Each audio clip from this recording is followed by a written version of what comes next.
Hey there, welcome. My name is Jessica Buchanan, and I'm a New York Times bestselling author, professional speaker, and founder of Soul Speak Press, a non-traditional publishing company created for women who've been through something, now they know something, and they can teach us something. In Her Words is a podcast designed to support aspiring memoir authors on their writing and publishing journey. It's hard work, this writing and publishing stuff, and I want to empower you with encouragement and information so you can keep sharing your truth. So grab your coffee, your notebook, find a quiet space, and let's dive in. I am super duper just like pleased and excited, and I've been looking forward to this conversation for a long time, but particularly this week. I have a very special person on the show today.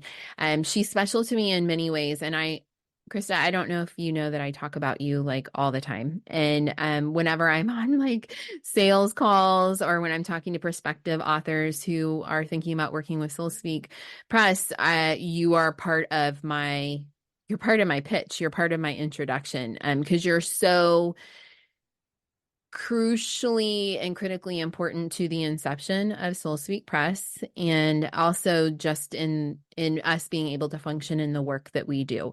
And I also I think of you as a mentor, and also a very dear friend. So I'm so excited to have such a special person on the show today, Krista Clive-Smith. And instead of reading her bio to you guys, I'm just gonna like drop her in and have her introduce herself. But Krista, welcome to In Her Words. Oh, well, thank you. And I feel the same way. In fact, my husband and I were talking about this morning, and he said, "Good luck." And I said, "Well, I feel like I don't need luck because I'm talking to one of my besties." And this is a conversation that is so true to who we are and what we do. And what we do is just an expression of the who we are for both you and I, which is why it's such a beautiful, incredible collaboration and relationship. Ooh, I just got chills. Like, that happens to me every time I talk to you. I'm always so inspired. I'm usually crying. I get off of a call with you feeling like the best version of myself. You really are gifted in so many things, but in just propelling people to move closer to their goals and to up leveling. So I hope that you know that. And I know it's not just amazing that way. Well, why don't we start at the beginning? Like, I was trying to, like you said, blow out the cobwebs of like, how long have we known each other and how did we meet? Is one thing I'd love to like get your recollection on. And then how did you start Merack? And let's talk about your journey. All right. Well, how we met is a really great question. I think Shelby just introduced us by email. And so, then one of those, you were randomly coming to speak in San Diego. And so we knew if Shelby tells us to get together, we're just going to get together. And remember, we booked an entire day together. Yes. And we didn't even know each other. We had one like exploratory call where we chatted about branding. And this was before I knew what I was doing. I think I was probably like still teaching or something at the time. And yeah, you had one night available, like out of the whole month. And it just happened to be the night that I was in San Diego because I had one night available, which I never get. You know, I always like come in, do my thing. You know, you're a speaker as well. You come in, you do your thing, and then you leave on the next flight out. But I had that one night, and we both, I don't know what possessed us to do this, but we booked 90-minute massages. Totally. We don't know each other, but let's go get massages. Let's go on a date together and get massages. Totally and like then that. go for dinner. And like, what was that about? And then had the most life-changing sushi. I still think about that sushi sometimes. It was life-changing. It altered my life. We're going back. I know. Don't worry, girl. May's coming for us. So obviously we had an epic first date, and then it turned into a business partnership of sorts. But I'd love for you to tell our listeners about how you got started in the publishing industry and what led you to where you're at now.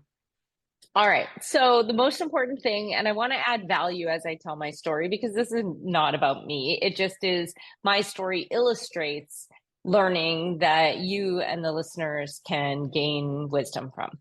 And so when you're talking about how when we get off a call, you feel closer to the highest and sort of your favorite version of yourself, because I don't know if there's a best self, but we each have a favorite version of ourselves. Of that. And what I love about bringing our favorite selves to the table is that's where the messy, the disorganized, the, marked and scarred, beautiful self can shine through.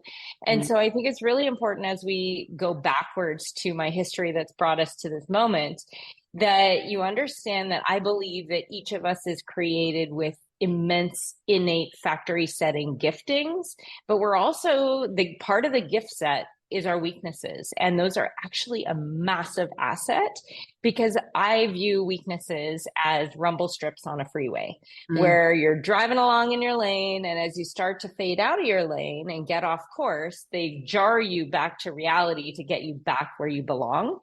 And so the journey for me, my first company was a professional organizing company that I franchised. And I didn't know that by franchising my business as a legal growth model, that then I was no longer in the business of building and growing an organizing company, which I just wanted to be the best one on the planet. What I was now in the business of is selling franchises. And I would have never made that growth move had I known that, because that wasn't the business I wanted to be in. So, but when we were in people's homes and offices, organizing the space, and remember, this was early. This was 2001. There was no Marie Kondo. Nobody knew what the heck I was doing. Every idea I've ever had has been 20 years too soon.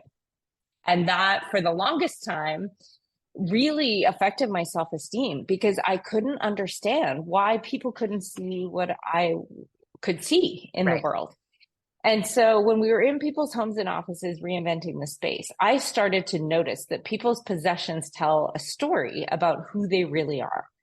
And so that led me to thinking about this idea of personal branding, because I've always been a brand girl at heart. Really, I believe that when we show up powerfully as ourselves, it creates associations in the minds of our target audience, the people we're interacting with.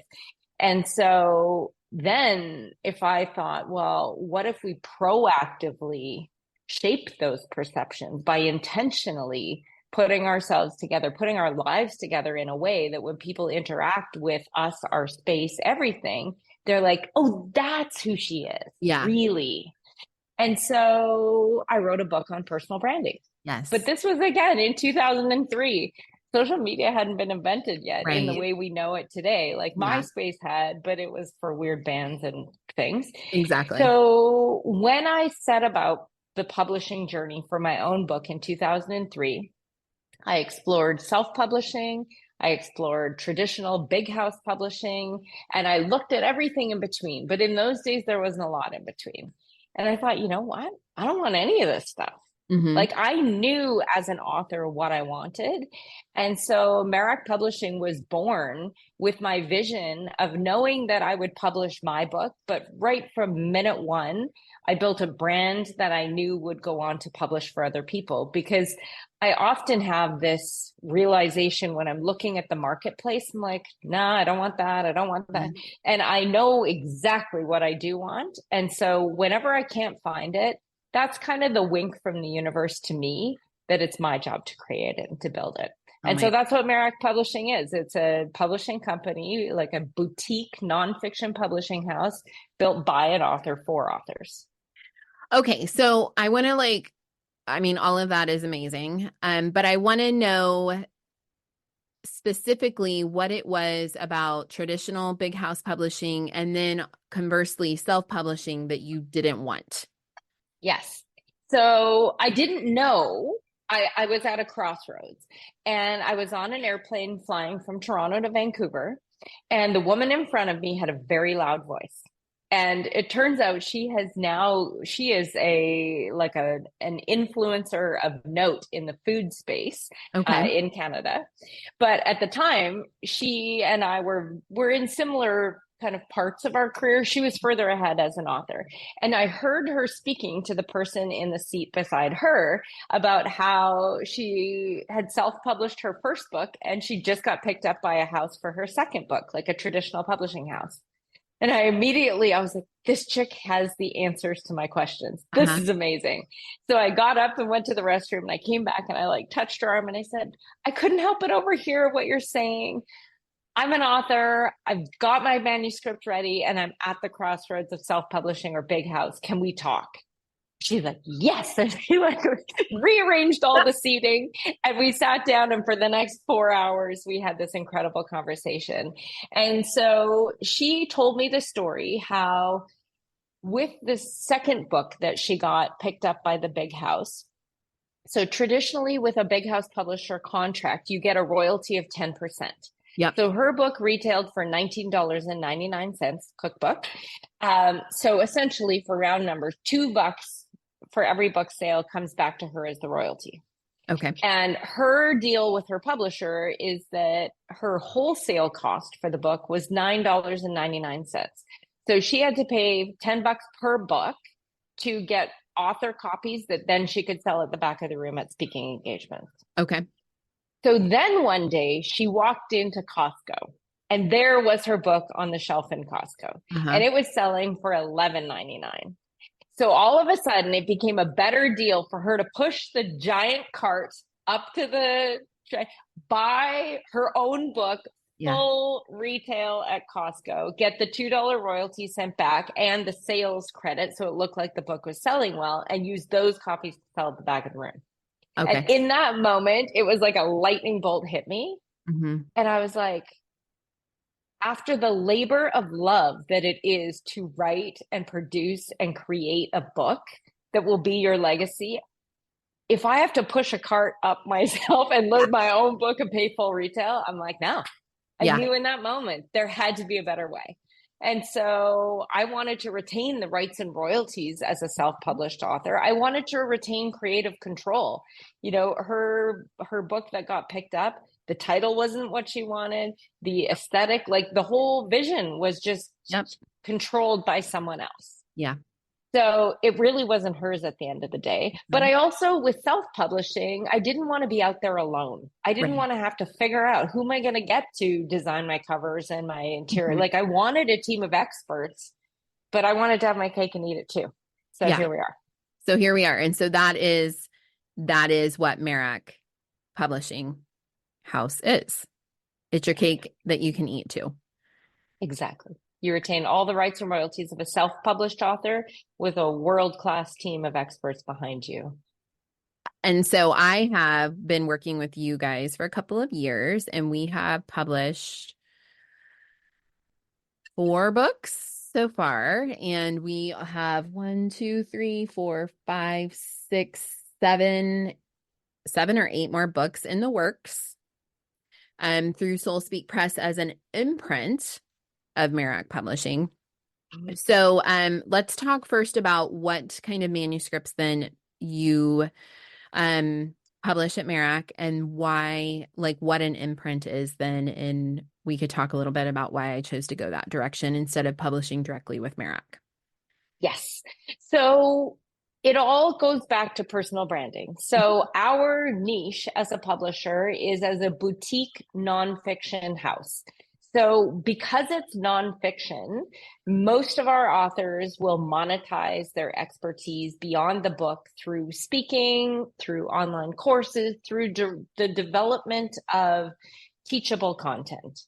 And so because of that, and because of the personal branding work I had already done and created, I've created a business model for personal brands where you essentially flip the org chart and you become the brand.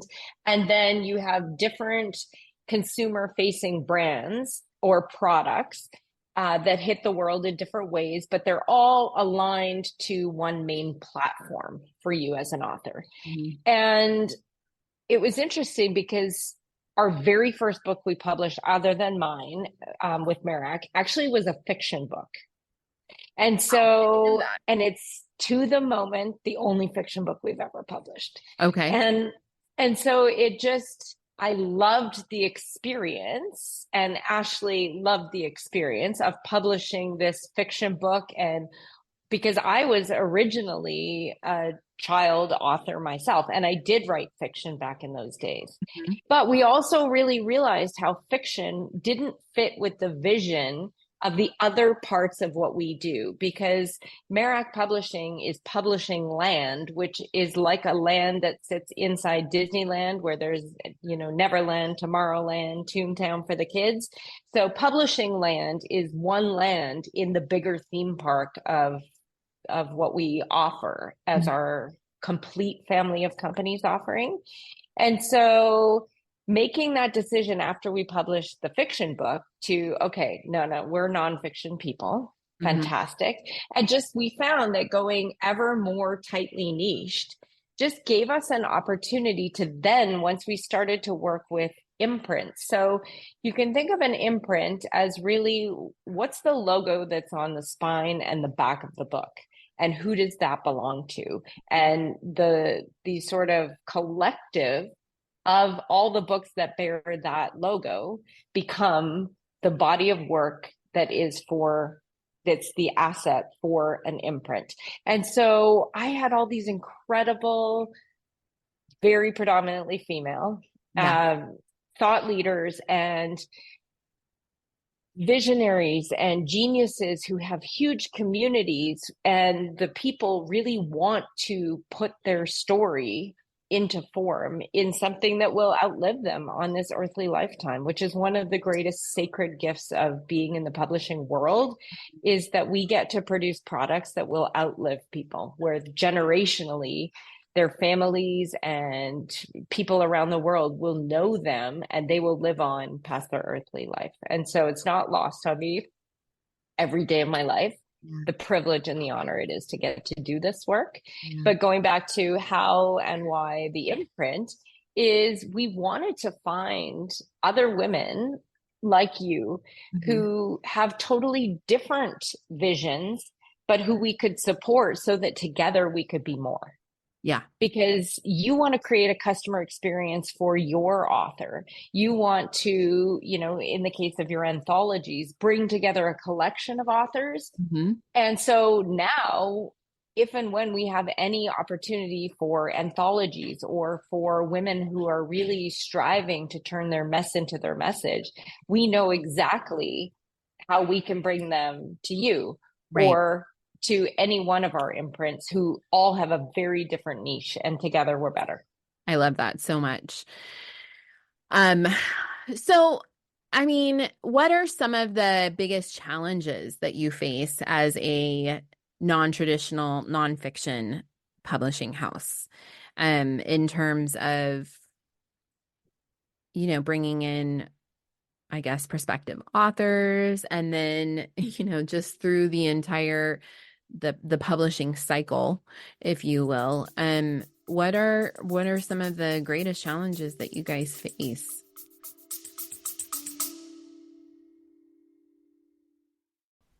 Hybrid publishing, traditional? Do I need an agent? What's an advance? And do I have to pay it back? How much money will it cost to hire a writing coach? And once the book is written, who's going to buy it? These are really important questions, and questions I get asked a lot. So I decided to put everything I know about the traditional, hybrid, and self-publishing world into a course that will tell you everything you need to know. Which Publishing Path is Right for Your Memoir is 7 modules, including videos, resources, and templates that will help you clarify which publishing path is right for you and your story. Stop wasting your time with Google and picking friends' brains, because it's all right here. And the best part is it's only $24.99. So go to www.soulspeakpress.com and click on courses to buy yours today. Yeah, the two biggest ones that we have faced, and we're working actively and have been working the last couple of years to overcome them, are capacity and post-production.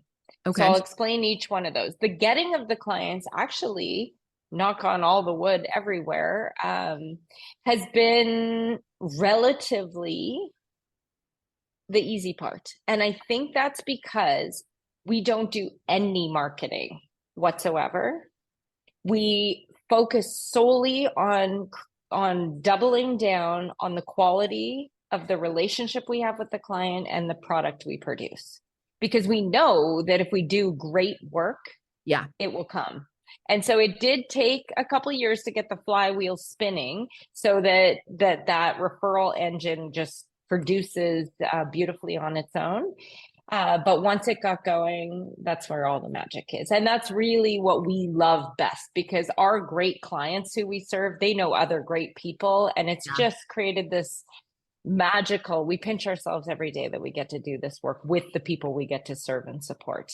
But capacity became an issue for us because when you're working one-to-one with the end user, like the retail publishing client, the author themselves, there's a whole layer of communication that needs to happen that when we're working with an imprint, we now see it's much more systematized and streamlined, because for most authors, this is the first time they're doing it. Yeah. Or if it's the second or third, as some of our authors are, there's a long enough time in between that you kind of forget. You know, Yeah. when we've had kids, how it was like Yes. Yes. It's painful, amnesia. and then you go forth and you forget, and then you get back there, you're like, oh yes, now I remember. Yes. And so one of the things to increase our capacity was, rather than working with hundreds of retail individual authors, if we strategically choose and have these glorious, incredible imprint relationships where our client is the imprint and the imprint's client is the author, now we can create economies of scale, yet keep the quality and keep the feel of this boutique. You know, you're always talking to a human who Yeah. is touching your work. Yes. And we never want to lose sight of that feeling. So for me as an entrepreneur, there was a book written by Bo Burlingame called Small Giants. And conceptually, that's my jam. I want a high culture company filled with a tiny group of exceptional humans who do really fabulous work, but who together we can have exponential impact in terms of the size of the reach and the expansion. So that's really at the heart of it all. And that's where us trying to work over the years to train up our imprints to support them in making it as easy for them to also work with more authors becomes part of it. The second challenge is post-production, printing, marketing, Yeah. all of those things. So we had to make a strategic decision to put in kind of an electric fence around the theme park. And where that begins and ends is we are a production house. We produce beautiful, incredible things, and then we hand them back to whomever we're contracted to produce the product for. And then it is their job to go forth and market and do all of those things. Yeah. Because we can't be great at everything. And so we really have to maintain that quality I'm talking about, we have to stay true to what we're here to do. But knowing that, outside of the theme park, I'm actively investigating buying some printing companies, or at least one to start, because even in partnership, I haven't found the right people yet. So it's important for me to solve that problem for our authors and our imprints and their authors, so that after they, have a wonderful experience with us, when the books don't show up on time for the launch party, or there's a printing, because I you know know. this to be I true. know. I just had an email this morning with an author who is like, I'm in California. I have an opportunity to do a book signing. I need books in 2 weeks. Is it possible? And Lauren I saw her response and she's like, we can try, but that's tight. And I'm like, 2 weeks. 2 weeks. Like that should be enough time to get 20 books. Oh, you order a book on Amazon and it's there the next I day. know. I know. Exactly. It is really it can be really frustrating. And especially with like publishing timelines, right? That keep getting like pushed back. And like I know for us, like for the Deserts to Mountaintops, the anthology brand where I'm the lead author, we have a fixed publishing date because it's a special anniversary date for me. You know, I think a lot of times books you can push the publishing date back, but ours is very fixed. And so when we're up against that like deadline, it's really stressful. And Ashley, God love her, we're referring to Ashley, who is, what is her title? She's Head like of publishing. head of publishing. Yes. So she's my point of contact. You and I rarely actually interface outside of like our own personal WhatsApp podcast that we have. But you know, like I like my mind was blown. Okay, here, let me just give you an anecdote and brag on Ashley a little bit. I had, it was New Year's Eve this year, and I had an author send me an email in the anthology, and she had just realized after everybody had gone through the digital like layout and approved their chapter, she just noticed that her name was spelled wrong in two places. And I mean, first of all, that's like just a huge deal, right? And how many sets of eyes have we had on this? Not to mention her own several times, right? But it happens. These things happen, right? So we had already like been approved by Ingram. We were all set up. It was ready to go. Yes, we had 25 days till publish date, but everything was ready to go. So I email Ashley and I'm like, I hate to do this to you, but we have to pull the book and fix this. And, you know, I know it's New Year's Eve and I don't expect an answer for, you know, a week or so. She emails me 5 minutes later, says, I already pulled the book. I fixed it. I've resubmitted it for approval. And I like contacted the author and she was like, I almost threw up when I read that. And I was just like, where in God's green publishing earth would you ever have somebody respond to you? I mean, I've traditionally published. Good Lord. I was like, you don't understand how You'd special have got this your is. response on January 8th or 9th. Yeah. I And would it have, would have been an email saying, okay, we'll put it in the pile. if that, you know, I was just like blown away. And I was just like, forever and in you know, never in a million years would I ever deviate from this partnership or this method of publishing, because it's so personal, it's so intimate, it is so there, you guys are so invested in the quality and in our overall success and our experience. And every author that I've worked with, and we've worked with like over 60 at this point, would say the same thing. I know they would. Well, So, and that's why I'm sitting over here bawling my eyes out while yeah. you're talking about this, because it is it is truly the privilege and honor of a lifetime to have people like Ash. I mean, she's like the sister I never had. We've Yeah. been together since 2005. She, was straight out of university, but working for the organizing company in a job where she's not using the English lit degree that she, got. We always wondered where that would come into play. And now as head of publishing, she is Yeah. exactly doing what she's been put here to do. But just, you sharing that story, it just, I mean, for her to be the face of this company and to be representing in that way, it's humbling Yeah. as the entrepreneur. It Yeah. really is. And I'm so grateful. And she is so exquisitely, exceptionally talented at what she does. It is amazing. Yeah. All your entire team is. They're incredible. And I always just feel like I'm in such good hands.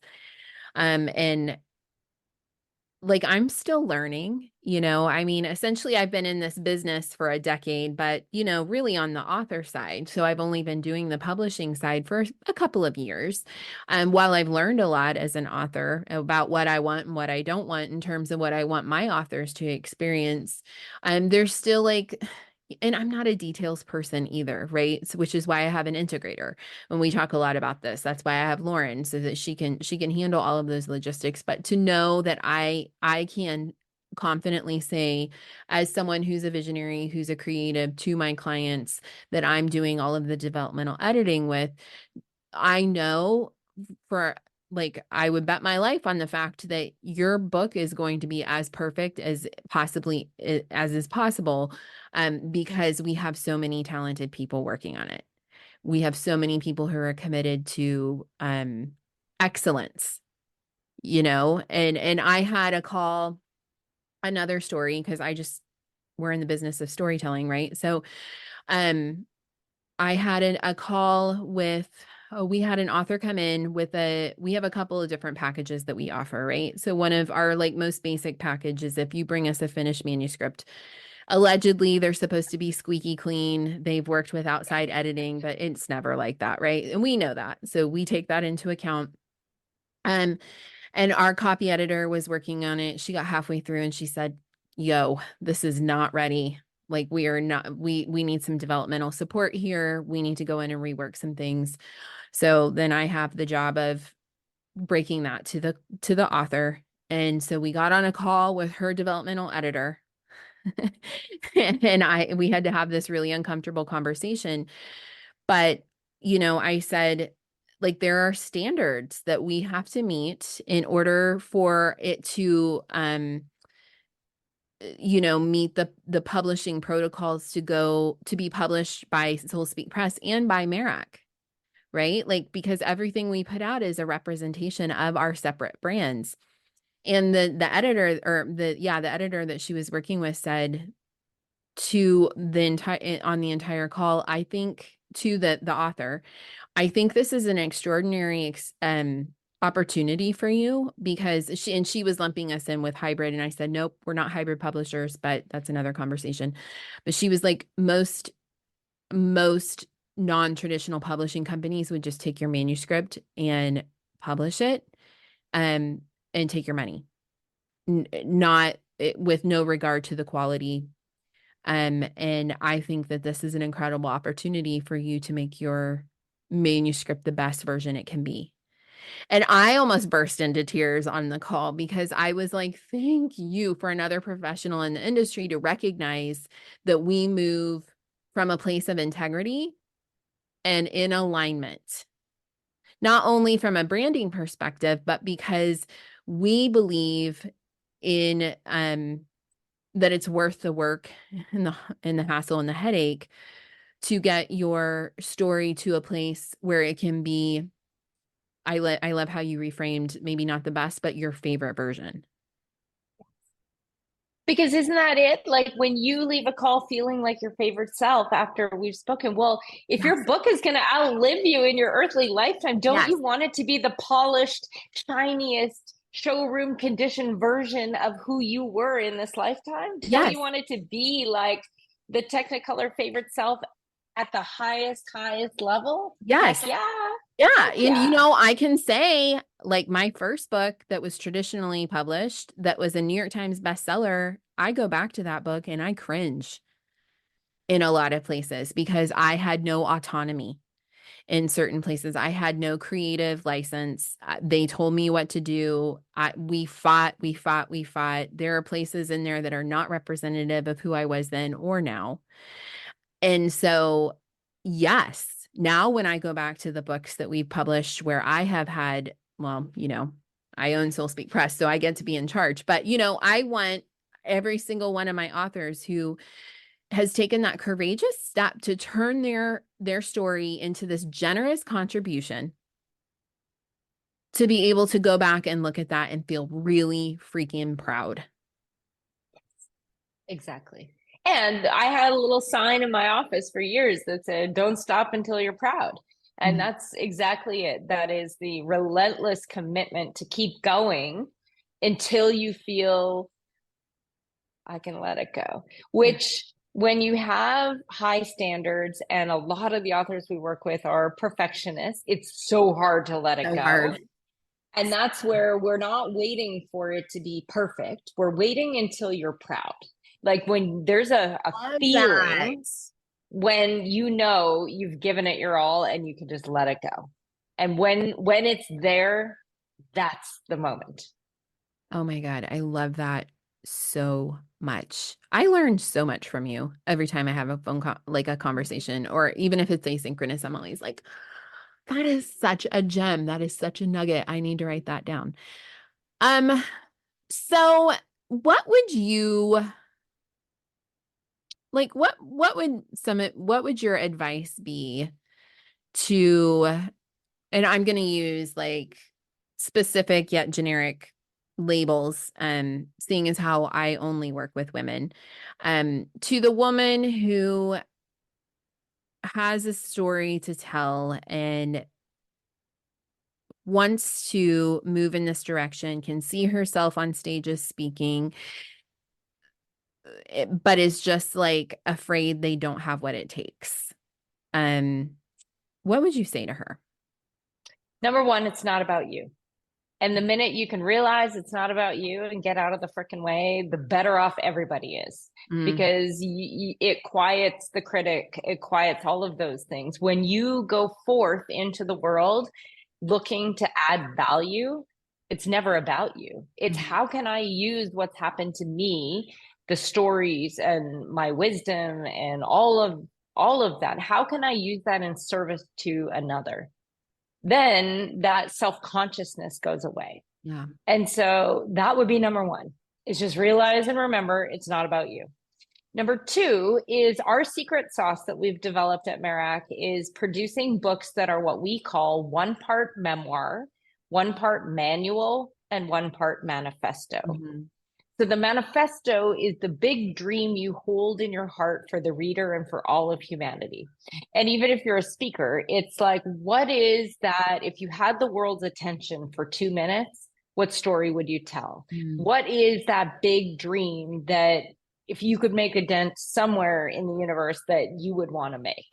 So that's the manifesto. And because of who we are and how we roll, we want that to be positive and inspiring and exciting, to create a vision that'll help people have a bigger future than their past, because that's what propels us to greatness, is to striving towards that bigger future.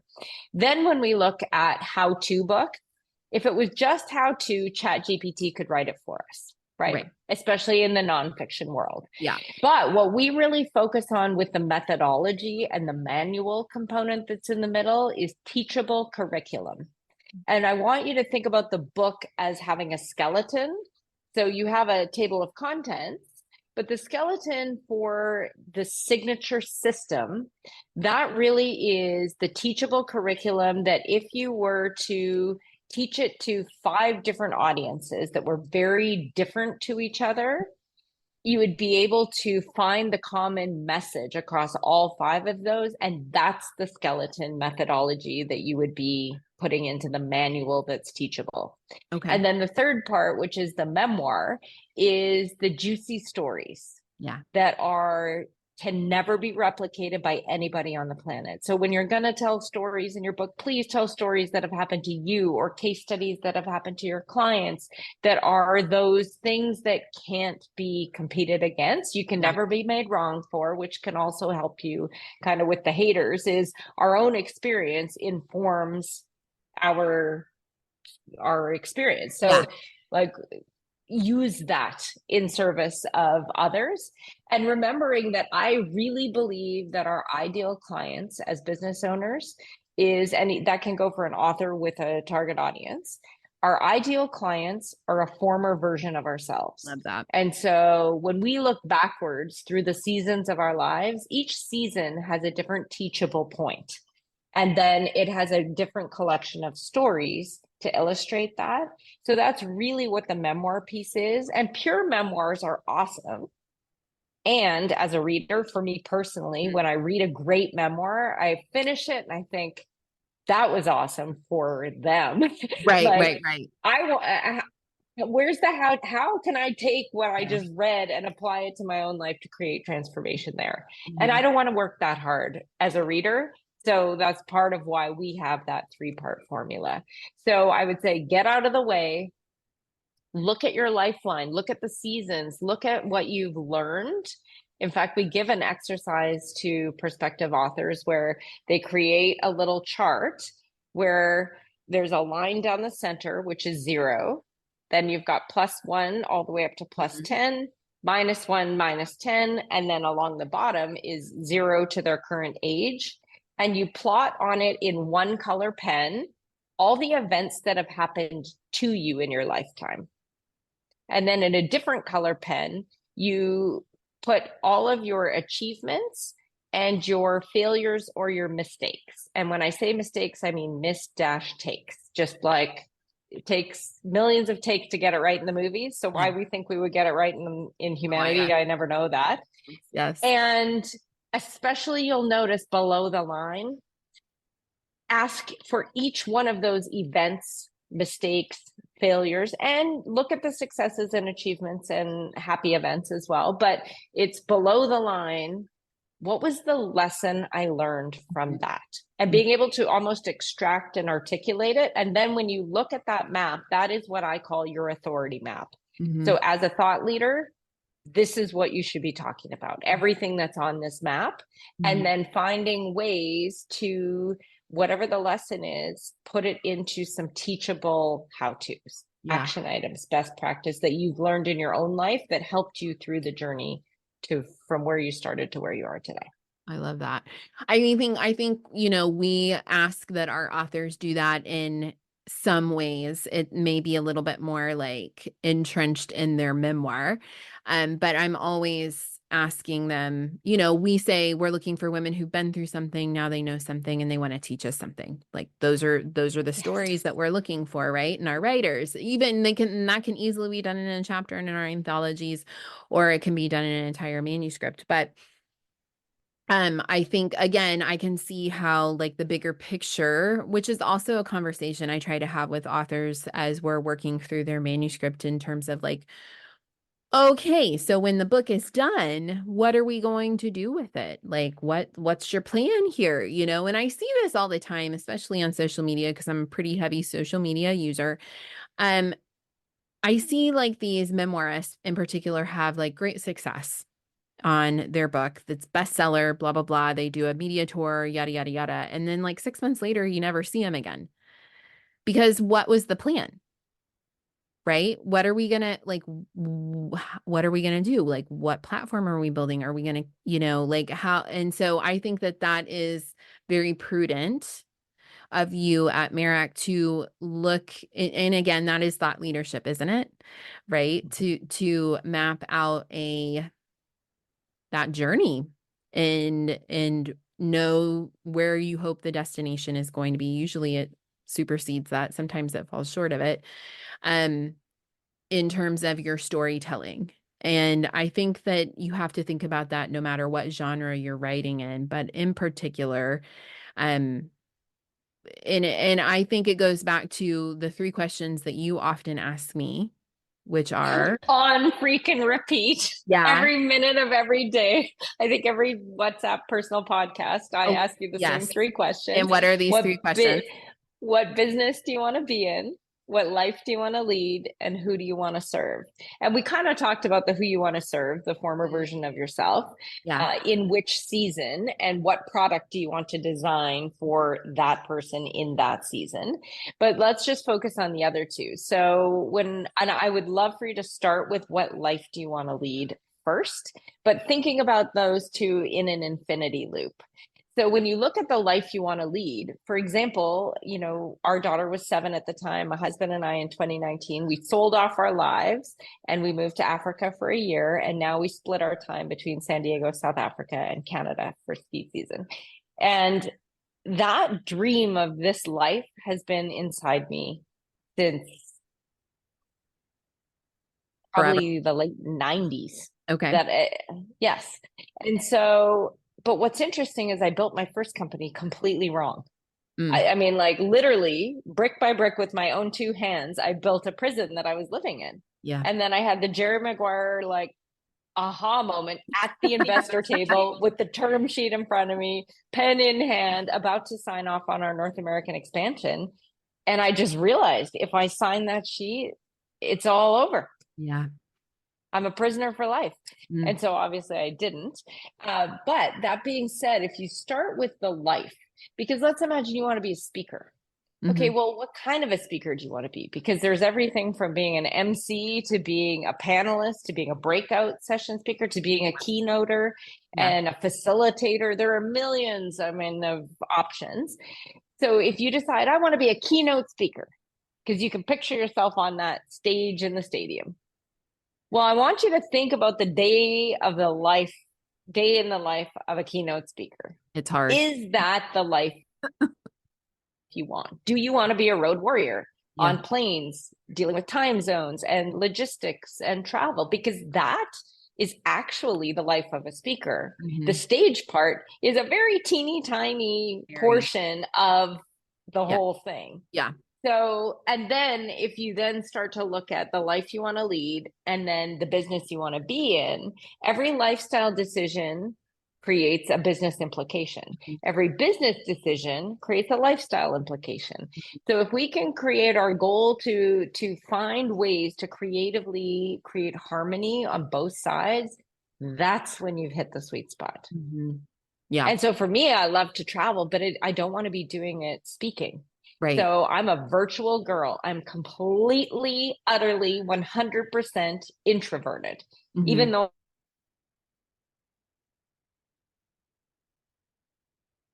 I'm introvert. I'm at home, my yoga pants and Ugg boots from the waist down every day of my life, looking good in the rectangle on the top half. I leave my house once a month for a one in-person business meeting that I have that is worth leaving the house for every month. Everything else is virtual, and I'm happier than I've ever been in my whole life. Yeah. Yeah. And we're traveling the world, Yes. but I'm not doing it for business. I'm doing it for pleasure. Yeah. So that. Okay. All of that. Yeah. And I mean, all of that like so resonates with me because I feel so in alignment right now with the work that I'm doing with Soul Speak Press. It's just,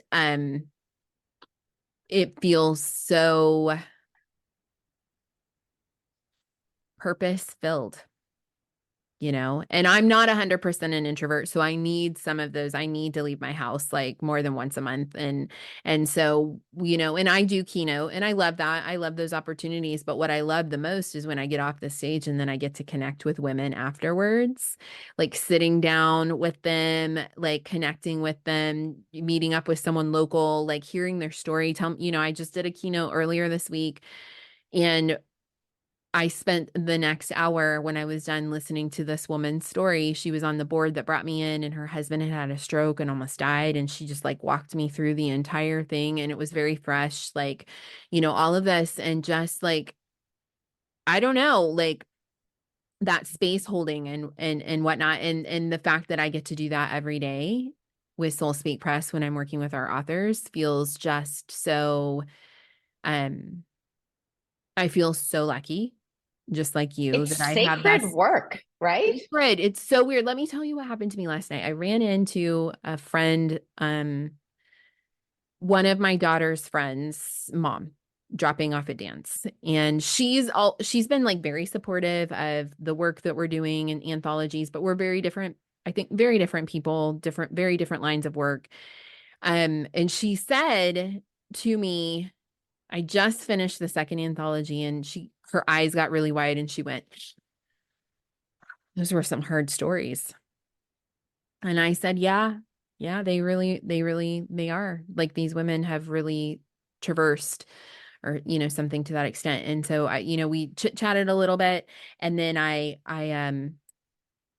got in the car and I pull out, and I had this thought of like, am I doing something wrong? Like, am I doing this the wrong way? Like, are these stories too heavy? Like, maybe we need to change our approach. Like, maybe we need to make things like a little bit fluffier and lighter. And I'm sitting at a stoplight, and all of a sudden I got chills from my head all the way down to my very tired toes. And that is how, like, you and I were both like, woo meets the work, right? Like, that is how source, my spirit guides, talk to me. And it was like, no, ma'am. You know exactly the work you've been put here to do in the world. You will not soften or censor these stories to make them more palatable. You have been put here to allow a space for women to come in and speak their truth, no matter how ugly and grisly it gets.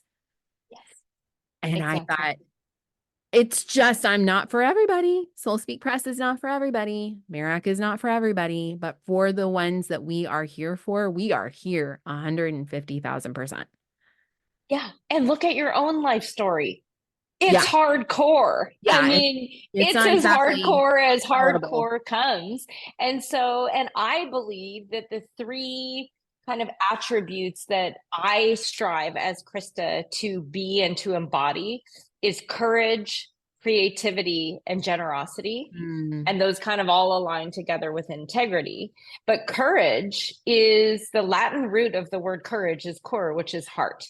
And courage is one of the most underrated values on the planet, and it is so important. And for people to shine, for you to be shining a light on people who've had these grisly hard stories, the courage it took for them, yeah. like that shows people, oh, this little thing I'm dealing with over here, I can bring the courage to that because look what that person did, Yeah. holy smokes. And it helps us see and put into perspective the hashtag first world problems that a Yeah. lot of us are dealing with day in and day out. And for those who are really not dealing with first world problems, it gives them a compassionate guide to share the journey with.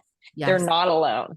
And Yeah. so by diluting that or going small, I think that changes who you are on this Yeah. planet. And Yeah. please, I encourage you with every ounce of my being to not be the full technicolor version of Yes. yourself. And not everybody can handle it, and they're not your audience. Yeah, exactly. And I think that that's really important for authors to understand is that,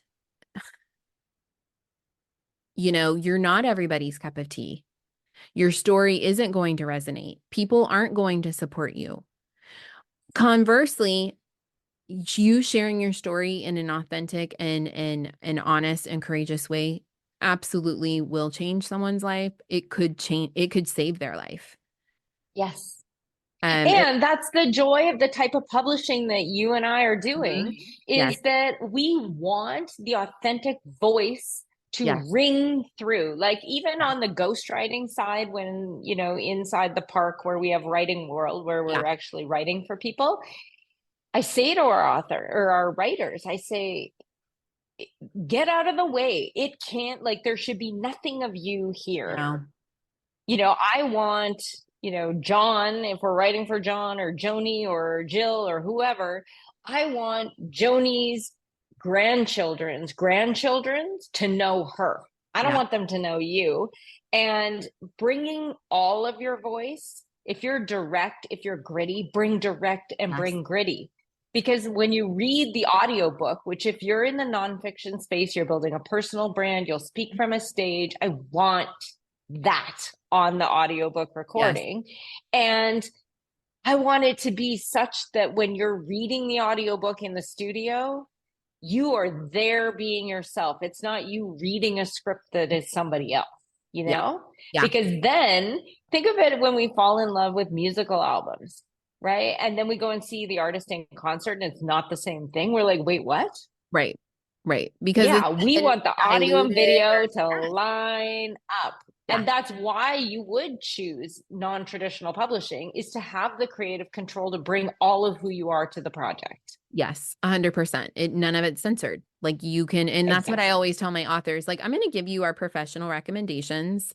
Like, perhaps you don't want to put the F word in your book title, but like, We learned that the hard way. yeah, Well, it wasn't the full F word, but what ended up happening is Amazon actually was an author who came in late in the game with us, because you'll remember a couple of years ago in publishing, that was a trend where yes, using curse words in yes, titles yeah, was like a thing. yeah, Uh, but what we didn't know is that Amazon actually, when that is the case, the keywording and the promotion of it actually gets dinged. yeah, And in this particular case, it was a takeover project from another publisher. So the title was locked, everything was locked and loaded. Yeah. So, but we learned that the hard way through working with that client that, oh, that's interesting. Yeah. So yes, and that informs our professional opinion because we'd never had that Right. situation And before where there was a. when that situation arose with us, I immediately like pinged Ashley and was like, "Hey, what do you think about this?" She's like, "Don't do it." We had this one time. Yeah, Exactly. exactly. But, you know, at the end of the day, I always say to our authors, like, you do get the final say. So this is your legacy work. This is your baby. This is your story. So I may not, you know, there are certain things that certain protocols and guidelines that we have to stick with, you know, just from a grammar perspective. But, you know, like this belongs to you until you release it out into the world, and then it belongs to the world and it has its own journey, as you've, you know, very articulately explained. So, okay. So I mean, we could talk forever. And hopefully someday we'll get to do that. Um, if somebody's listening to this and they're like not really into necessarily straight up memoir, or perhaps they're not a woman or identify as a woman and they're not, Soul Speak Press isn't their jam, how would they connect with Merack and connect with you and float their project idea past you? Yeah, they can just email either Ash or I. Easy for me is Krista at KristaClive-Smith.com without the dash in the last name. And for Ash, just Ashley at MerackPublishing.com.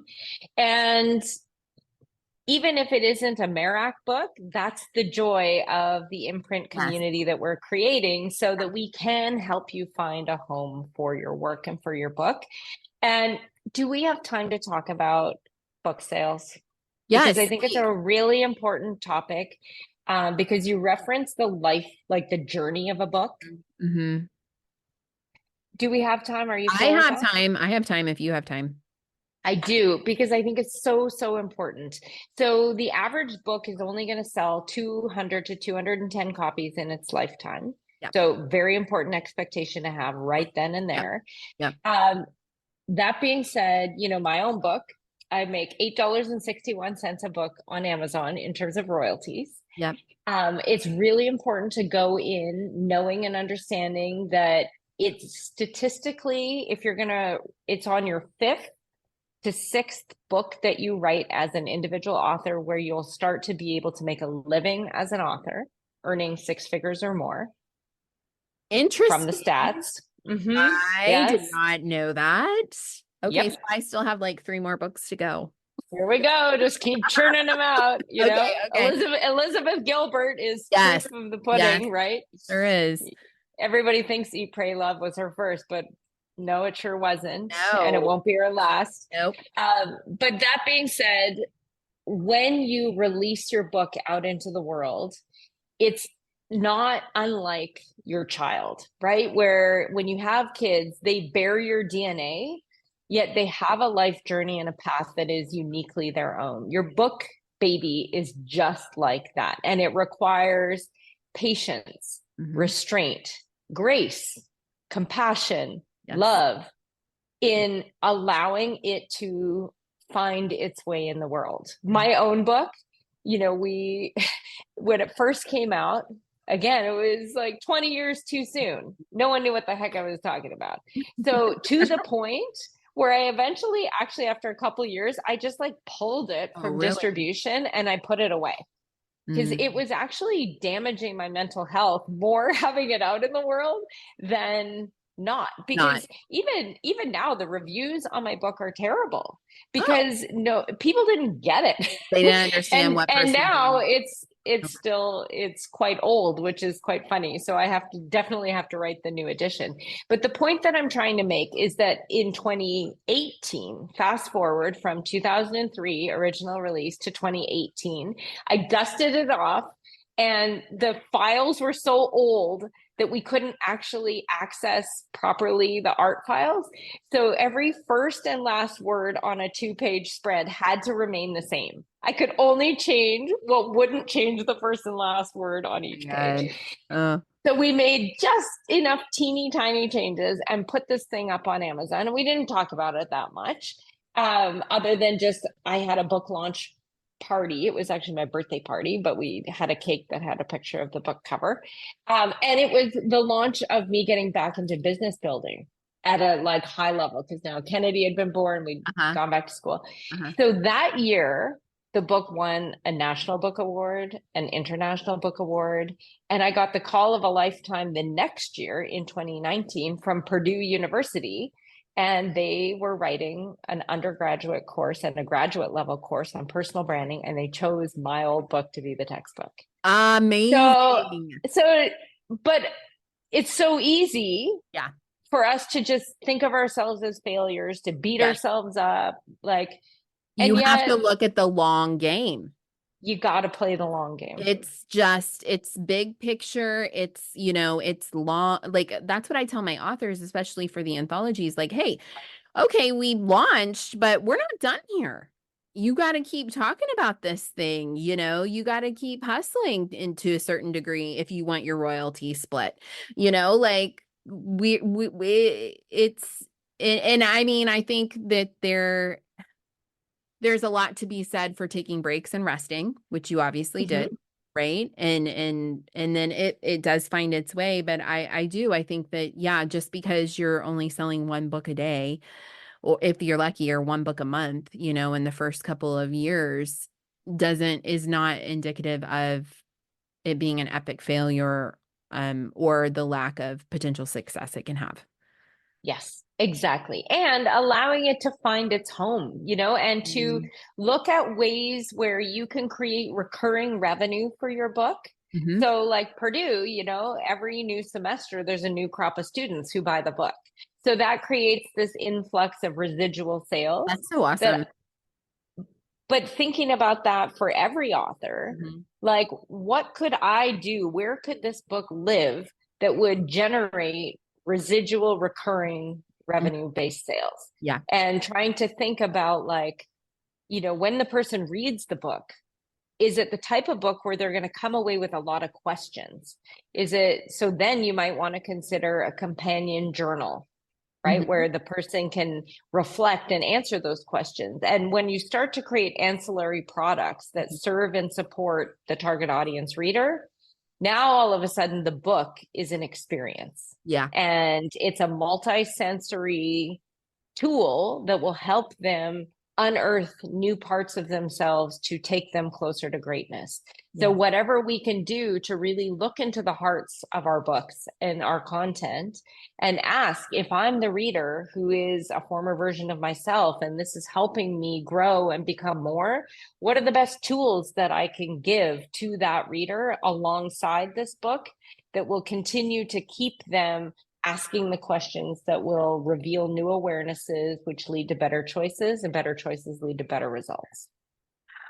So good. So good. I'm waiting for you to like offer up a bunch of digital courses. Is that in the works? It should be in the works. I'm building software right now, but it is to solve the problem Yes.